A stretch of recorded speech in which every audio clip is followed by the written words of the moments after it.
What's up mga kalodis? Welcome back to my YouTube channel, Cristino Vlogs. At bago natin umpisahan ang video na to, make sure na nakasubscribe kayo at naka-turn on ang notification para updated kayo sa lahat ng mga bago kong video na ilalabas dito sa YouTube channel natin. At yun na nga mga kalodis, ang topic natin for this video ay tungkol sa kung paano nga ba makaiwas sa aksidente dito sa kalsada habang nagmumotor. Tip number 1, umiwas sa tricycle. Share ko lang sa inyo mga kalodis, alam nyo ba na muntikan na din ako maaksidente dahil sa kasabayan kong tricycle? Ganito yung senaryo mga kalodis. Nasa gilid lang ako ng kalsada habang nagmumotor at mabagal lang ang takbo ko nang biglang merong tricycle na nag-cut sa akin at doon huminto sa harapan ko. At ito pa yung masaklap mga kalodis, wala na nga siyang signal light, biglaan pa yung pasok niya sa right of way ko. At biglaan pa ang kanyang pagpreno. O di ba mga kalodis, paano na lang kung hindi ako alerto sa kalsada at di ako hinto ng aking motor, ay ang uuwian nun mga kalodis ay aksidente talaga. Tapos kung titignan mo yung reaction ng driver ng tricycle, parang wala lang sa kanya, parang wala siyang pakialam kung meron bang sasakyan sa likod niya. Na para bang wala rin siyang pakialam kung merong maaksidente sa likuran niya. Na para bang denma lang sa kanila ang mga possible na mangyayari dahil dun sa kanilang bigla-bigla ang pagsulpot sa gilid ng kalsada. At ang ending mga kalodis, magbababa lang pala siya ng kanyang pasahero. Hindi naman ako galit sa mga lahat ng driver ng tricycle. May mga iba din naman na maayos magpatakbo ng kanilang tricycle at matitino sa kalsada. At meron din naman mga tricycle driver na mababait, na marunong makiramdam sa mga kasabayan nilang sasakyan. Okay, next. Tip number 2, umiwas sa truck. Ito yung mga malalaking sasakyan na yung iba ay mga dambuhala. Ito din yung pinakadelikadong sasakyan na makakasabay mo dito sa kalsada. Dahil sa sobrang laki nila, marami itong mga blind spot na hindi ka makikita lalo na kung nakamotor ka. Dahil alam naman natin na ang motor ay isa yan sa pinakamaliit na sasakyan.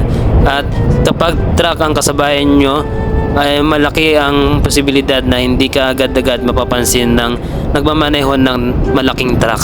Kaya para sa ating kaligtasan, wag na wag tayo basta-basta mag-overtake sa mga malalaking truck. At mapapansin natin mga kalodis, meron tayong mababasa sa likuran nila na nakasulat ay keep distance. Ibig sabihin nun mga kalodis, wag tayo basta-basta tumutok sa kanilang likuran. Dahil may posibilidad na basta-basta na lang sila magpapreno. Kaya kung mabilis ang patakbo mo at mabilis yung pagpapreno ng driver ng truck, sigurado mababangga ka sa likuran ng malaking truck. At hindi lang basta disgrasya ang mangyayari sa iyo mga kalodis, dahil sigurado kapag malakas ang impact ng pagkabangga mo, sigurado magkakaroon ka ng galos. Kaya kapag may kasabayan tayong malalaking truck mga kalodis, ay dumistansya tayo at medyo bagalan lang natin yung takbo. Pero kung makikita naman natin na maluwag yung kalsada, pwede naman tayong overtake ng maingat. Okay, next tip number 3, umiwas sa mga naka-e-bike or e-trike.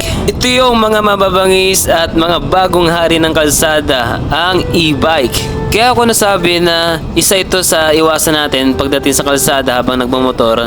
Dahil yung iba dito ay walang alam sa rules pagdating sa kalsada. Dahil yung iba dito mga kalodis ay hindi sila lisensyado. Pero may iba din naman na naka-e-bike na alam ang mga batas trapiko. Pero merong iilan na walang alam sa batas trapiko. Kaya iwasan natin yung ibang mga naka-e-bike mga kalodi. Dahil merong iba dyan na hindi gumagamit ng signal light. I-share ko sa inyo mga kalodis about sa experience ko sa kasabayan kong naka-e-trike. Yung e-trike mga kalodis, yun yung tatlo yung gulong. Ganito yung senaryo mga kalodis. Yun na nga, nagmamotor ako at sa harapan ko may naka-e-trike. At yung dadaanan ng e-trike at dadaanan ko din ay merong pataas. At dahil nga nasa likuran niya ako, yun nga, pataas na yung mga kalodis. At ang nangyari mga kalodis, hindi nagdire-diretso yung naka-e-trike. Ang nangyari, huminto siya dun sa pataas. Kaya nung pagpreno niya at pagpiga niya ng throttle ulit, ang nangyari, imbis na paakyat siya, ang nangyari mga kalodis ay patras ang nangyari. Kaya muntikan na ako matrasan ng naka e-trike.